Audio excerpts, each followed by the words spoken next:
Can we have a roll call, please? Board Member Munoz. Present. Board Member Wadsworth. Present. Board Member Shin. Present. Board Member Calendar. Here. Board Member Hirahara. Here. Chair Mazgai. Present. So welcome to the September Historic Resources Board meeting. Do we have any public comment? I have two public comment issues. The last meeting, I said I didn't know about the original ITC development plan, and there is one, and I had it in my file, but I read it, but I forgot about it. So I just wanted to acknowledge that that plan exists, the original master plan. The other thing I wanted to acknowledge was that I made public comment at the Santa Cruz Board of Supervisors meeting concerning the delisting of the Redmond Hirahara building, and it was well received, but the vote was like 5-1, so it's delisted, unfortunately.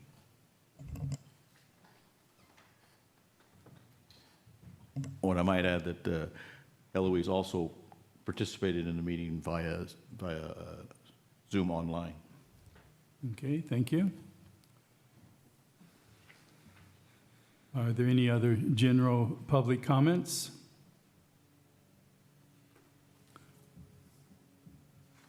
So if not, I guess we'll go on to the approval of the minutes from our August 4th meeting. Are there any questions or comments from board members? Yeah, on the minutes, if you could correct the spelling of my name, Callender, not Ander. Thank you. Okay, noted. I'll also do corrections on page 5. I'm referred to as a she. With that. And on page 6, there's a incomplete spelling of my last name and the same gender issue. So I talked to Yesenia, so I'll give her a copy of this so it'll be corrected.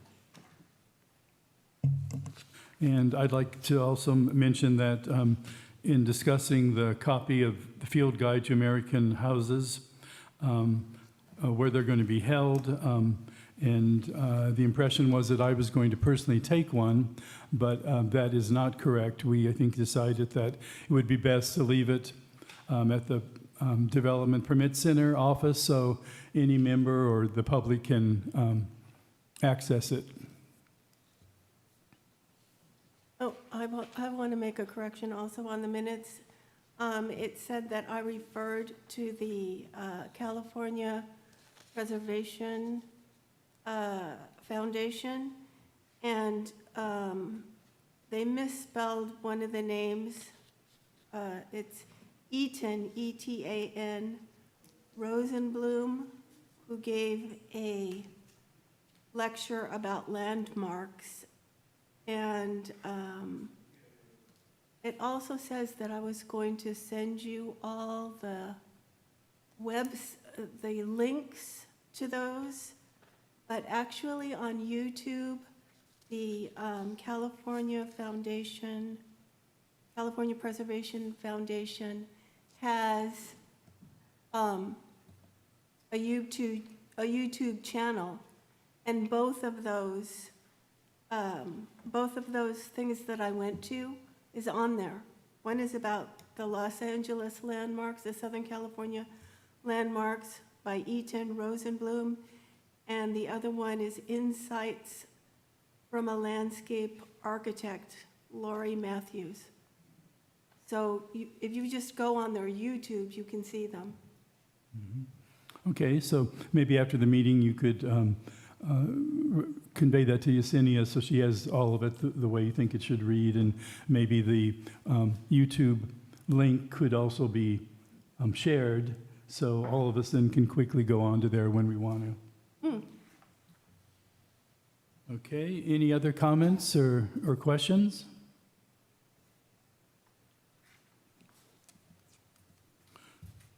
So is there a motion? Yeah, I move to accept the minutes as presented with modifications. Okay, and do we have a second? I'll second that. Okay, can we have a roll call vote, please? Board Member Munoz. Yes. Board Member Wadsworth. Abstain. Board Member Shim, Yes? Board Member Calendar, Yes. Board Member Hirahara, Yes. Chair Mazagai. Yes. Okay, on to administrative reports. First on the agenda is the Spreckles Design Guidelines for Historic Properties. Sal, did you want to begin the discussion? Yes.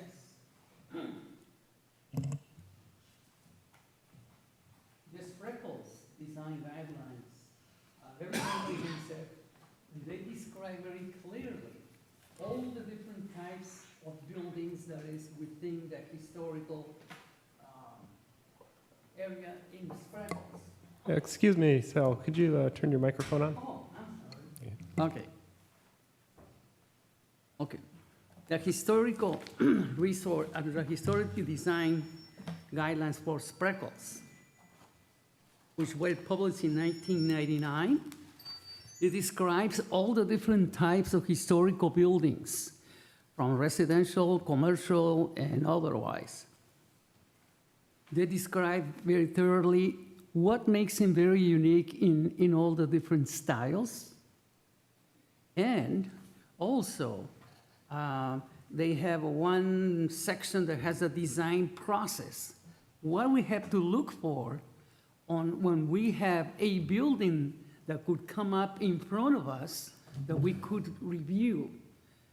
I will advise to save the electronic guidelines that it was included on the agenda and look at it and study it and see how we can, so we can be familiar with the information that is there. It's a very methodological, taking us by the hand and show what to do. And on the section that is called the design process, it has a design, it has a zoning map and also includes a general zoning map in color showing all the different types of buildings and styles, so we can visually identify the places of all the buildings that could be in question, that maybe they're working on it, altering it, repainting it, or repairing it. And also follows the Secretary of Interior's guidelines and the California historical guidelines, and also the Monterey County historical codes. And also graphically, they show how, if any alterations or additions to the buildings, especially the residential, because they are the majority, they give us a graphical representation of how to hide, so from the main public view, it will preserve the building as if it was not even touched. Or if we want to take off the alterations, will remain as originally designed. And I hope, Mr. Trump, the historical documents that we're getting, updating for Salinas, will also include some kinds of similar guidelines that, like we have in Spreckles. So it can help us and be very unique for us to review, and also accessible to the public, the engineers, the architects, the designers, so they know what to expect and how to follow and apply these guidelines.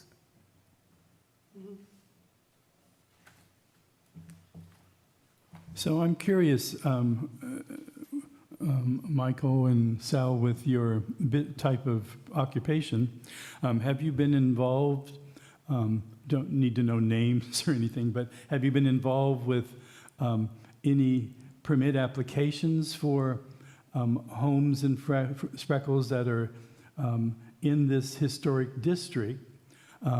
And how did that process go? We saw earlier an illustration of the permit process. I'm curious to know, is that similar to the process in Salinas? Or if it isn't, should it be? So how did it go with if you had some projects in that area? one very special way for anybody who's going to be working on any project, especially like in Spreckles. Monterey County Historical Resource Review Board has a subcommittee. We have 2 historical architects to review with the engineers, with the architects, with the designers, previous to the work, so the owner can save time and money. Because sometimes there are some designers or even architects who forget to follow these guidelines and will create a lot of time and money for the owner. So by having the subcommittee will guide the people. So it could be efficiency, and also they are following the guidelines accordingly. I know Michael has done a lot of work over there, you know, and Some, it might have been before 99, however, when I think Yeah. about it, because I remember there being strict requirements, but I don't remember being a problem managing it. It was mostly, oh, I'm sorry. Strict requirements, it wasn't onerous, and it was mostly exterior appearance, you know, interior. Same thing at the Corey House, I remember, which isn't there, but across the river. Same thing was exterior. We did a lot interior, but they were very strict on the exterior. yeah. So, and it was on the historic registry, so it was clear that it had to be, those standards had to be met. The intention of the guidelines is to try to preserve the historical image of all the structures within the historical area. And like, we can do any alterations and to hide them so we don't perceive them from the street. Yeah. I think it's a really good report to read. It educates one about the history of Spreckles and the type of building styles that are there, and the fact that it now is a historic district, which is something Salinas has yet to create. So I would think that in Salinas, it's more vague as to what can happen and what changes. And hopefully in the future, with the new survey information, we can move forward with a more exact way that all of this is taken care of. Yes. I have a question. I tried, is this report included in this link? Because I tried downloading and it came up with nothing. Oh, it should be? I'll try again. I was able to open it. And, Yeah, right. That's what I'm asking. yeah. Oh, okay. Must be me. And it said too that, again, this is late 90s, so whether this is still true, but I think I remember reading, you can go to the county office and get a copy, That too. so. This report looks great. I thought the images, the photos, and the correct way to do an addition or the wrong way, I would have liked to have seen even more. Because one of our roles is to provide resources, and this certainly qualifies, for the public to learn how to restore their property. So I think it's good. I think it contributes to what we've already said we want to see on the city website, which is Rehab Right. And what I liked about the Oakland one, in addition to the Spreckles one, is it really provided a lot of do-it-yourself information for those who are really handy as homeowners to, okay, I think I can do this. Let's give it a try.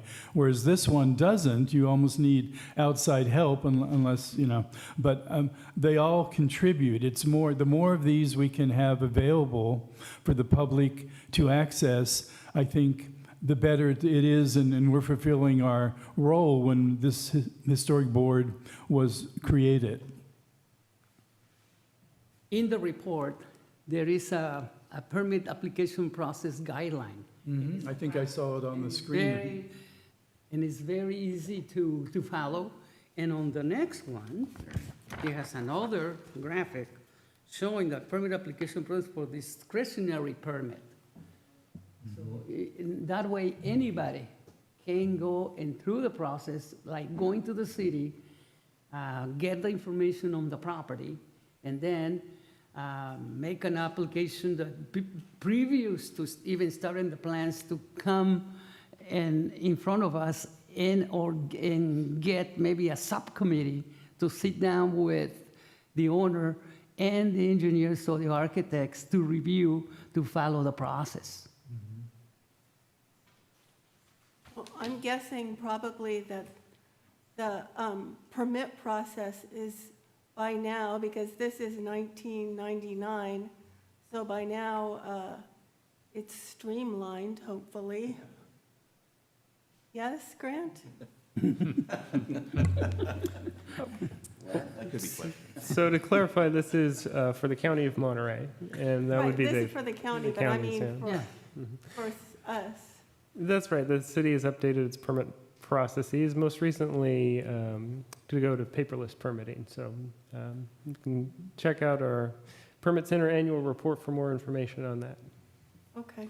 So out of curiosity, with this, easy to read, and I love graphs and things like this. So you from A to B to C, you follow your arrows. Is there something similar that a resident of Salinas who wants to take a permit out is given this? Is it online somewhere, or is it a completely different series of steps that one does in Salinas? I'll have to get back to you on whether we have a flow chart like this. Okay. And then, and I guess that would apply, Yesenia had mentioned previously about, and I think you too, as Grant, that we don't really have a list of city landmarks, that kind of thing, but certain properties are flagged in some way. And in the future, maybe even today, Yesenia or someone, city staff, it's flagged, and so, okay, now we have to go to the next step because of that. So in the near future, I hope at one of our meetings, we'll be shown this, how that whole series of steps happens, and both physically and descriptively.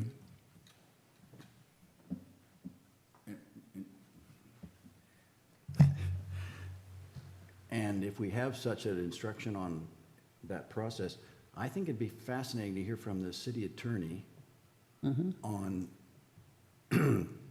how properties will get on the list, you know, and become historic. Just walk us through that, how that will happen, and what the obligation and benefits will be, because that's going to come up when we get this new list or new study. There are going to be a number of properties that, for whom owners have no idea it's just there in a historic building.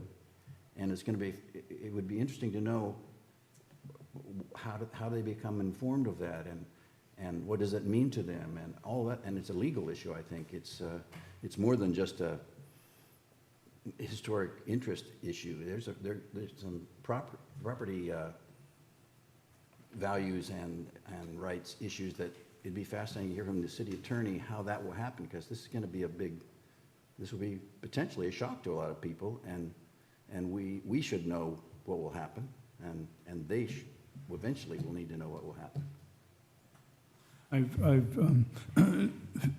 read where some cities or historical groups within the city, or I'm not sure if it was ever any realtor groups, but they would actually send out to new owners when the property closed, congratulations and yada yada, and you now own a historic property, and with the new survey, we'll have, you know, either a link that we can send and someone could send to them, or for access, or just include that information in the welcome, you've just bought a historic property. I think in the Salinas website, and correct me if I'm wrong, but it does give the basics on how citizens can establish a historic district. I haven't reviewed that for a long time, but as we know, we have no historic district yet. So in Spreckles, I think it's easier to follow for the county because you have a historic district and you have to follow it. Here, that's why I'm more curious about with Salinas, we don't have that, but we have some system of flagging in place now, because I know we've been discussing this for several months, and my latest understanding is it's now, I think, at least in the 89 survey, all those properties now are flagged. Is that correct? Yeah. So how does that process work now that they are flagged? And so hopefully in one of our next meetings, Yesenia or someone's going to show us what is done, maybe on a computer, how the flagging appears and what the steps are then, so we're all aware how that process happens, and how the homeowner knows that. I mean, how do they, what steps do they follow? Any more comment about the Spreckles information? Oh, I do want to comment about it. I think that it was really, I think it's a good link to have, and it is now, it can be referred to the public if they have questions. It is publicly accessible. So, you know, we can say that it's a good example of showing the general guidelines, the general design guidelines for historic. You know, and it's not really that long. It's not like hundreds of pages. It's about 70 pages. And also, I was really interested, on page 57, there's a graphic of the double-hung windows with the sashes and the muntins, which I've heard about, but it has a graphic of it. I mean, it just, you can see what it is, you know. If somebody had to replicate it, it really shows you it's not just an abstract idea, you know. So I was interested in that, and I was also interested on, I don't know, there was some reference to inappropriate materials for replacing historic land or historic resources. And so it gives a whole list, like stucco, aluminum siding, all these things, which I think it's really good to know what are the inappropriate materials and what they have to be replaced with. You know, because sometimes people think, oh, if I have to do this, it's going to be very expensive and all of that. But it's really not that bad, you know, when you think about, you're going to be replacing it with something that's inappropriate or something that's less material quality with something better. And so you're going to be getting a better quality outcome. So I was impressed with that. Yeah, and also at the very end, I forget what page, the final page or two, if we can go to there, it gives you reference materials, but it also gives you what the terms mean. So I think, again, the more we can educate, That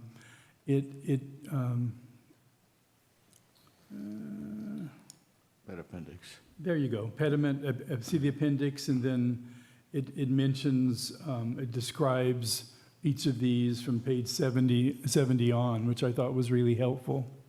And your mentons are mentioned there.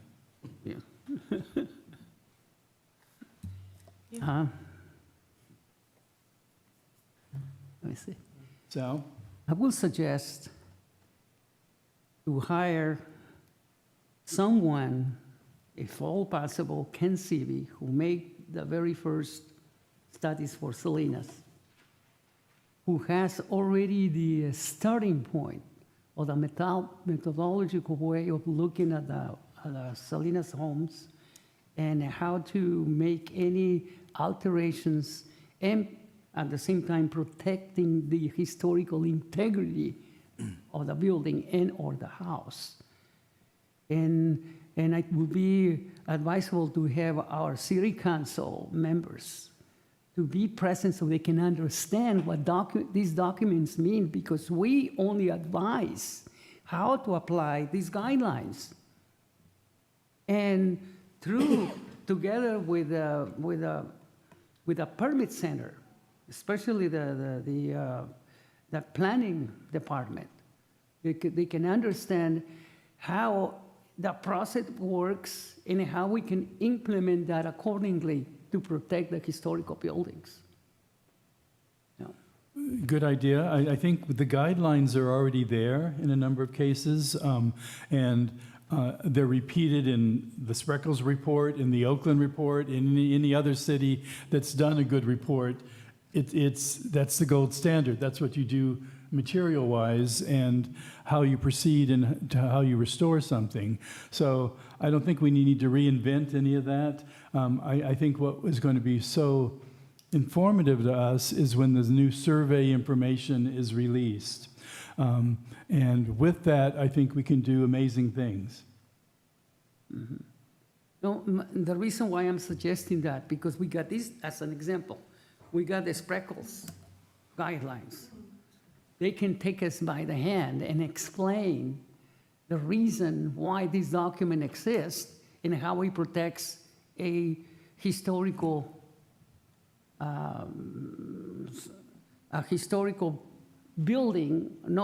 community to maintain its integrity, and how we use these documents and read them, because it has a lot of information in this document, as well as the ones that we have in Salinas. But because we gotta have somebody to take us almost by the hand and say, this is what we're including there. We have made some graphics, we have home descriptions, we put a glossary, we put all the reference materials that we need in order to maintain and protect the historical integrity of these buildings. Would we have, when Salinas used to have a city preservation officer, wouldn't that have been their role? No, but we need to be instructed. And that's what we do.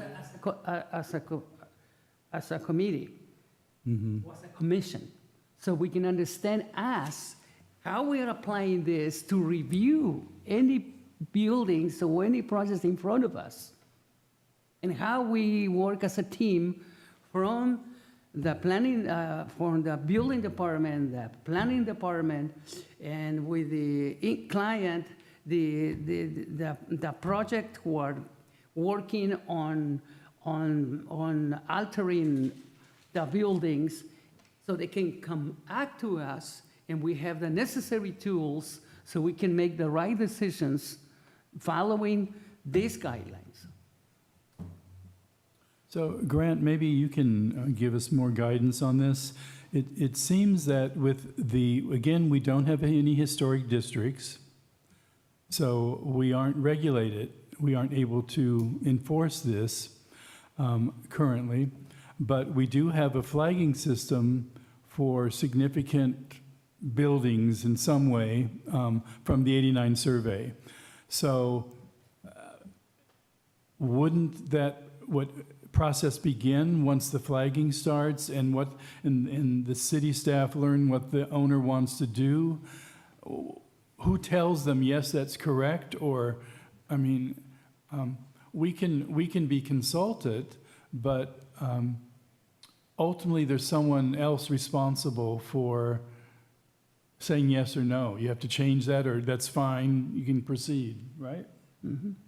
It's a teamwork, starting from the planning department and the red flagging, if any, and then having a meeting with a subcommittee from our HRB to start a guideline and showing them what to use and the methodology of going through the process. Right.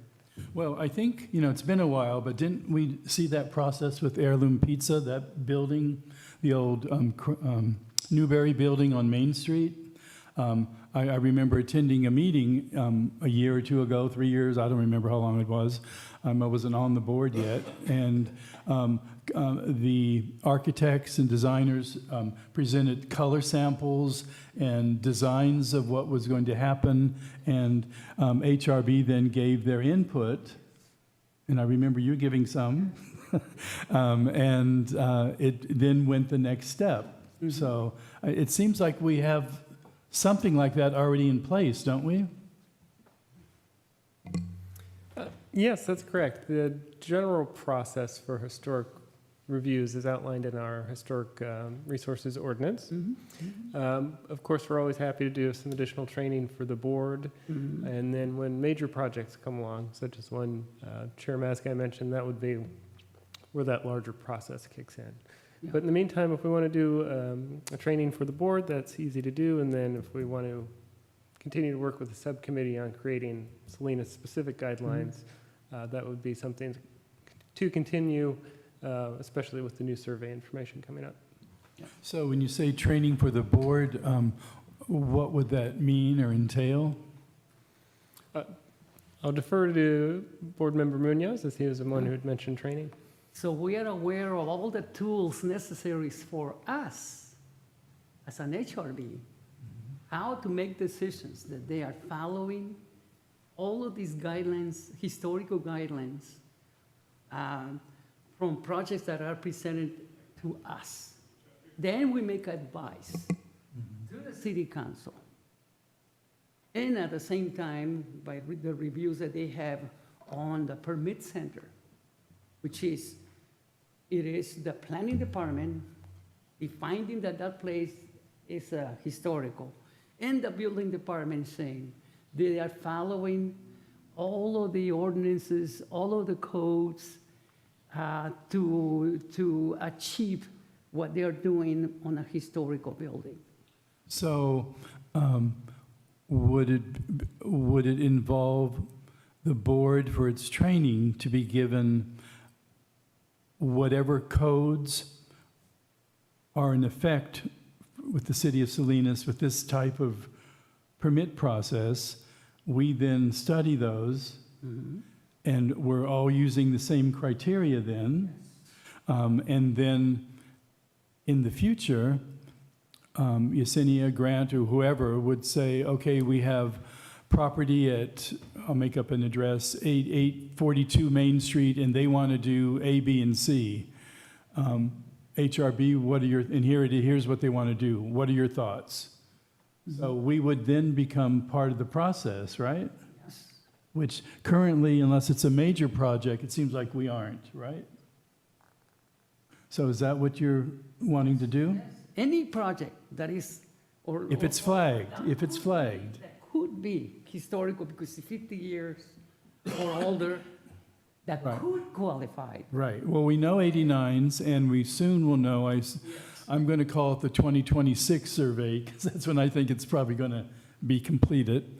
And we'll have that information, and I would think that all those additions will have many more properties that are flagged. Yeah, any property that could qualify or that. Well, it should be- that's going to be on the comprehensive study, okay? Yeah, right. Because the study is, To everybody, right, because the study is including already 50 years or earlier.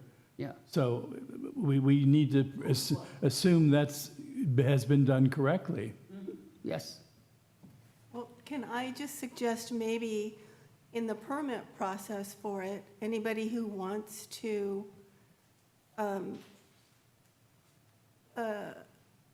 apply for a historic resources planning permit, that they, I guess after we get the 26 survey, that we as the Historic Resources Board in some committee or some aspect make like a checklist of things that can be attached to the permit process for the client. Some kind, this, some kind of checklist that includes the guidelines. So they know what they're getting into, what they have to do before, they do it. And actually, that checklist would be helpful so that any people that are fearful of making their property a historic resource because they think it's too complex, it's too expensive, it's too time-consuming, they can look at, concrete, this is the concrete checklist of what you need to do to actually actualize it, the permit. So, That's why it's so important to have a flow chart like this. So everybody follows the process, where you start, from beginning to end, and explains who, what, where, and how. I think we need to be careful not to insert ourselves into every single modification that's going to be taking place to some of these historic buildings, not only because it would be a lot of activity here, but it would also delay everybody's modifications by a whole month until we meet again. So, currently, the planning's department sort of flags ones that could potentially be an issue and brings them to our attention. I think we need to make sure those guidelines have a break point where they come here as opposed to just going through the next step in the process through the planning department. well, you would think the planning department would catch, that's what they're trained with their background to see, and suggest the appropriate way to proceed for the homeowner. When it's appealed, maybe, would that be the time that the HRB gets involved? If the homeowner still says no, I think there's a lot of merit in what you say. It's another 30 days at least. There are the things on that we'd like to add to our agenda that keep getting pushed because things take precedence. So 30 days is the best scenario. So, and that's not fair to the homeowner.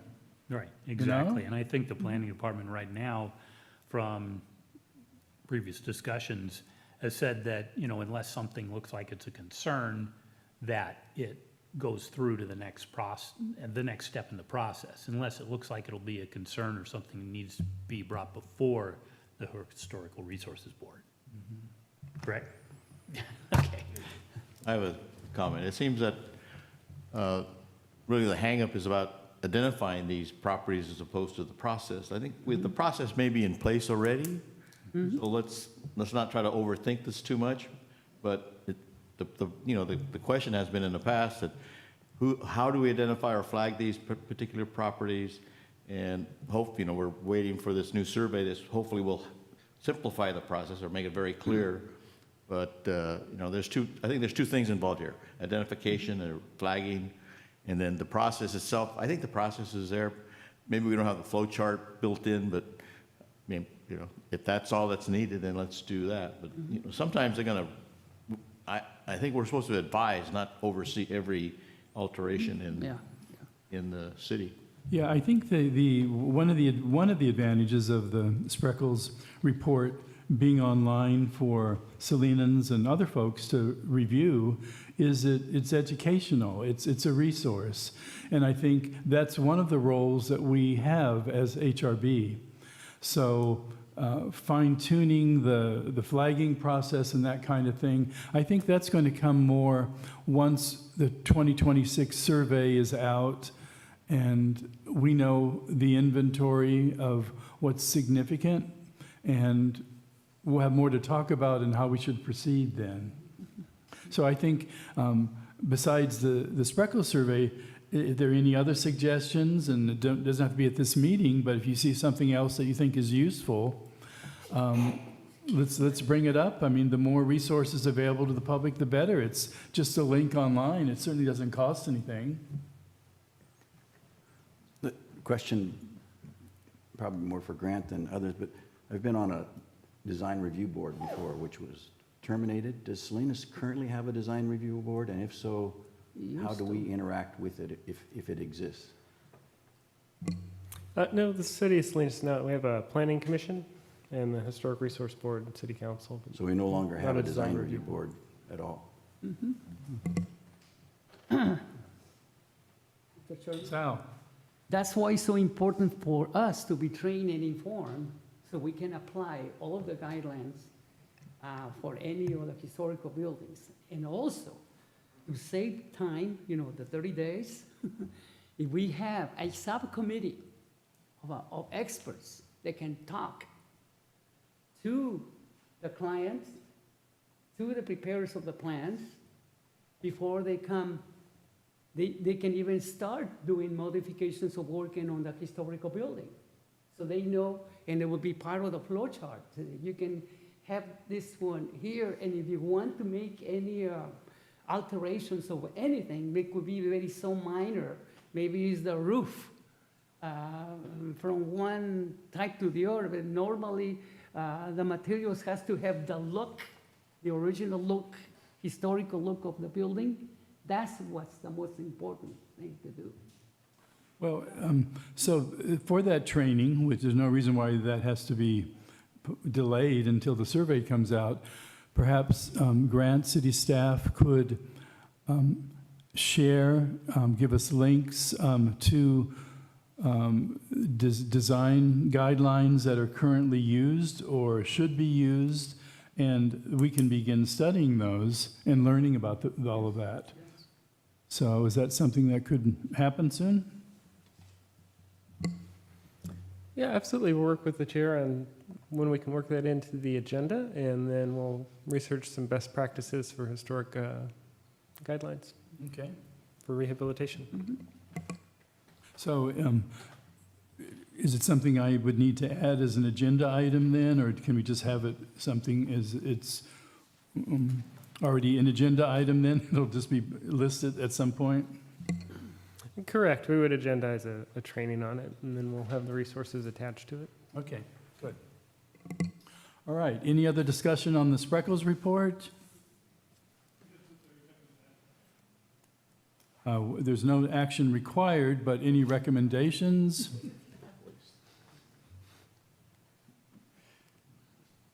No. All right. Next, we have the Chinatown redevelopment update. Correct. Want to give you a quick update on where we're at with our pre-development work in Chinatown. The site across the street, 3438, continues to be worked on for the environmental testing and then the design work. But last month, on August 13th, our consultants, TEF Design, as well as a structural engineer and a historian, and Larry, helped us with a field visit and inspection of both 37 Soledad Street, which is the Republic Cafe, and 39, which is Mi Cantina. And so I wanted to share some of the photos so you can see the current state of the buildings. So this is the main lobby, main room for the Republic Cafe, which has, through previous work with the city, been taken down to the studs and remediated of any lead or asbestos or other contaminants. Next slide. So with that, just a quick question, because I'll probably forget. I've been inside. It's been a few years. We've all seen how bad the roof is. So if I were where the yellow hard hat guy is and I looked up, would I be looking through the roof to the sky? Out of the Republic Cafe. No? Okay. Yeah, so we'll have some photos of the roof, but Larry, by all means, chime in as we go through the photos if you'd like. So this is turning around, facing the front wall of the Republic Cafe. There is the fire damage from the fire that occurred in 39 Soledad Street. It did burn through a portion of the wall that connects the two. And then the picture on the right-hand side is from the second floor of the Republic Cafe, where you can see the fire damage continued up through the wall into the second story and affected just a portion of the roof line. I'd say that one of the things that was remarked was the redwood was probably one of the reasons why there was some salvation in the whole process, because it didn't burn it nearly as much as maybe another type of would have. And the damage wasn't nearly as severe as was initially thought. It looks really bad from the front, the street looking towards Soledad Street, but structurally from probably about 3/4 of the way back, it's structurally pretty sound. So the rest of the second floor for the Republic Cafe is, as Larry just mentioned, in very good condition, pretty good condition. That's the framing there against the poured concrete walls. And those are the light wells that allowed interior ventilation and light towards the middle of the building. Next slide. And then the kitchen is still set up, ready for the next dinner to be cooked, right, Larry? No. Quite. No, but you see there the stainless steel wash basins, and then the cook area, which was where the meals were cooked, and that's where, particularly where the woks were. Is that correct, Larry? Yeah, right. 6 walks. What is the, could you go back? Is the eaves on the left, is that sunlight coming down through them? That is No, light that's coming the- in. Overhead lights. Oh, okay. That's good to Overhead know. windows, I guess, what they have. Okay. Light comes through there. So we're changing buildings now. This is the interior of 39 Mi Cantina. That's the main bar and dining area. And then portions of the stucco and plaster have been descending down onto the floor, either through water damage or from the fire that had occurred in 2022. You don't see much fire damage on the rafters or the board. I suspect that it was water. They poured so much water in there that the roof collapsed because of the water, the weight of the water. Wow. And this is not that far away from the front, actually. We're right about the entrance of the bar itself. Correct. Yep. So next slide. This is another perspective. You can see the whole room. This is standing at the entryway on the right-hand side. Or left-hand side, I'm sorry. On the right-hand photo, you see the reverse angle standing in the back of the room looking towards the front. And this is the rest of the first floor with peeling paint and fairly dark and a lot of dust. But overall, as Larry mentioned before, it feels very structurally sound as you walk through it. The staircase up to the former motel that was above it, and then the hallway down with the different rooms, 14 different hotel rooms were there. Next slide. And a walk through.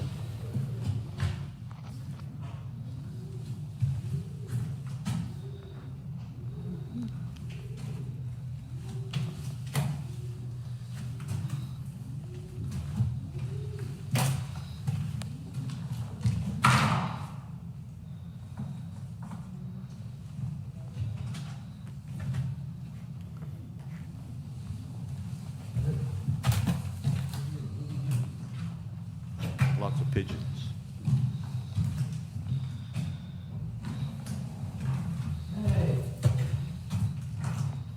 Did they close the door on us? Yeah. Oh, shit. You better tell them to hold up. Volume down on that one.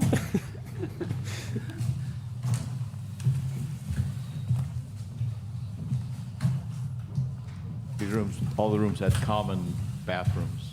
It was a shared bathroom situation. So kind of like a single-room occupancy setup where you had a sink in the room itself, but a bathroom went down the hall for the bathroom. So Yeah, there because we wasn't can just, So switch there's to even the a next sink slide. in each room. Even a sink in each room. because I know in the city, it's common with that type of building construction, at least you had a sink to use. Well, here I see some sky through the rafters. What is that? Yeah, so That's- very quickly on the previous video, discussion of the bathroom situation, it was interesting, there's bathrooms were there were 2 bathrooms for every 1 bathroom, so to speak. One had just a water closet, so it was a sink and a toilet, and then the other had a sink and a bathtub with no shower. And they were connected to each other for the piping purposes, but they were 2 separate bathrooms. And there were a handful of those for the 14 rooms upstairs. And then here you see the fire damage more extensively. The photo on the left is on the first floor where the fire originated, and then the photo on the left is the second floor where it burned through and was affected the roof. And we can go to the next photo. There's the same portion of the roof that has been affected by the fire, which is now obviously not waterproof, and where the rain is entering the building during the winter. And then on the right-hand portion of that picture, you can see the wall that separates the Republic Cafe 37 Soledad from Mi Cantina 39. And the roof on the Republic Cafe is just moderately damaged, whereas the roof for 39 Soledad is much more considerably damaged. But that is mainly just towards the front of the building. Here are some other photos from the light wells and the center of the roof, which does not have damage or holes. And then here on the left-hand side is a small addition to 39 Soledad Street towards the back of the restaurant, which does have damage as well to the roof.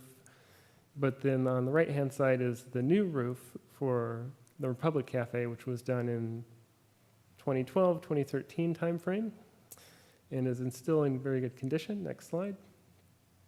And those are the light wells that have been sealed with a skylight, so it prevents pigeons from coming in or from water intruding.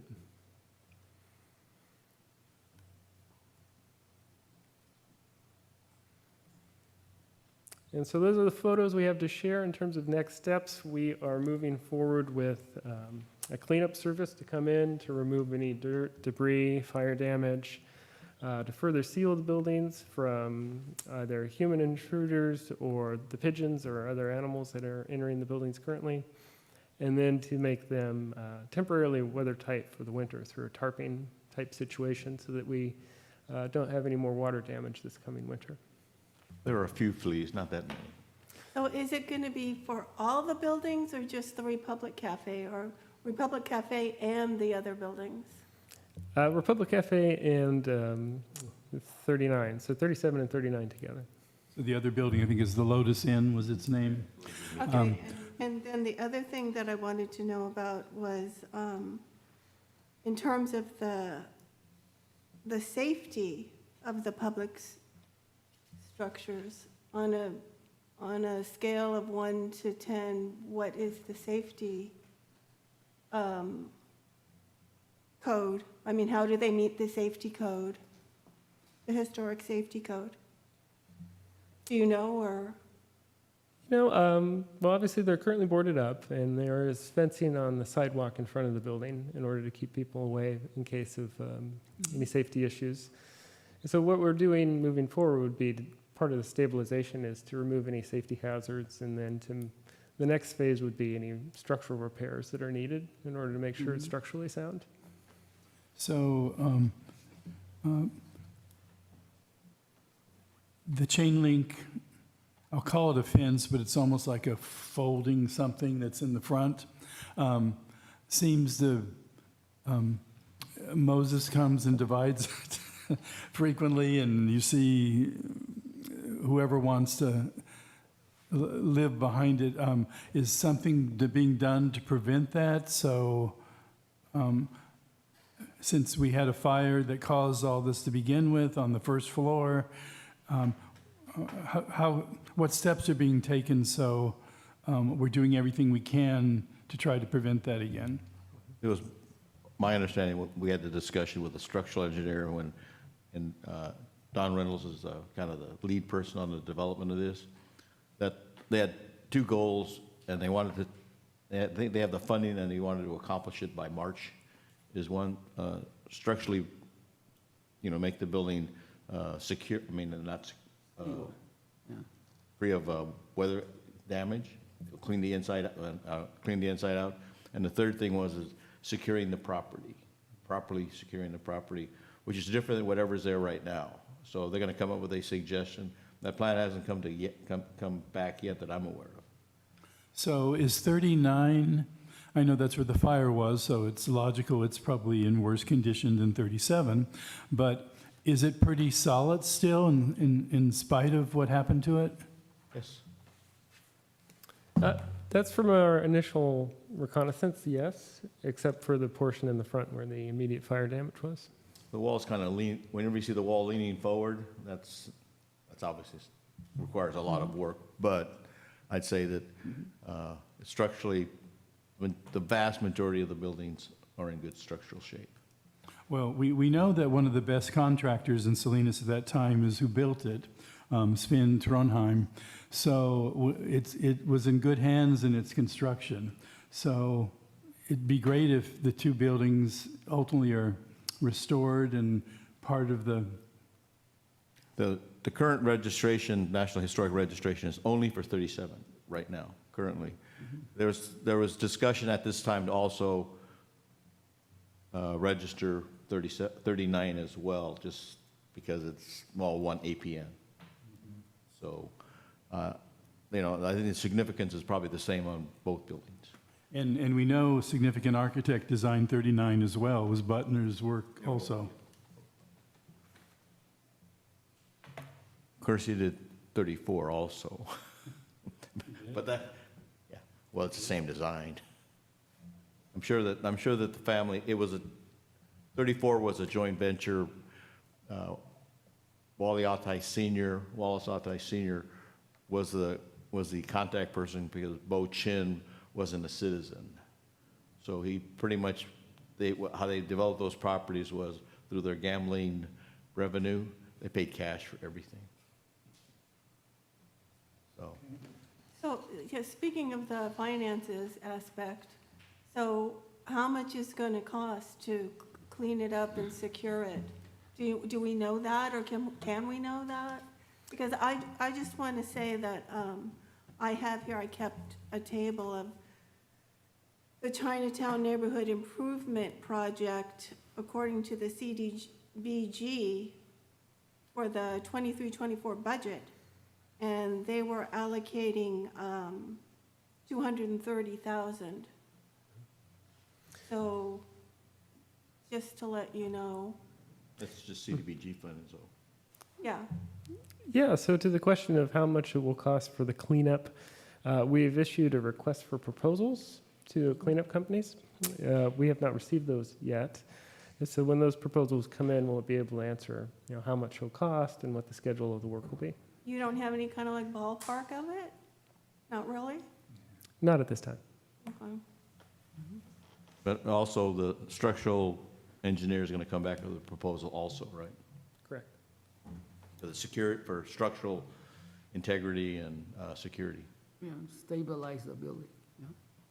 But, they wouldn't go forward if they didn't have at least some idea of, there's funding available to get these projects done and send it out to bid. Yeah. Good. But, I just want to know when, like you're saying, oh, well, it's request for proposal. I mean, those requests for proposals could take 6 months, and if we No. have a rainy No. season. There is, some of the funding for this work has a deadline to be spent, Yes. So they're March- gonna start cleaning March it up. and- 15th, soon. March 15th is not that soon. Well, March 15th, it's got to be spent by March 15th. It's a time limit. Funding that's available, this is not CDBG funds, this is a different funding source.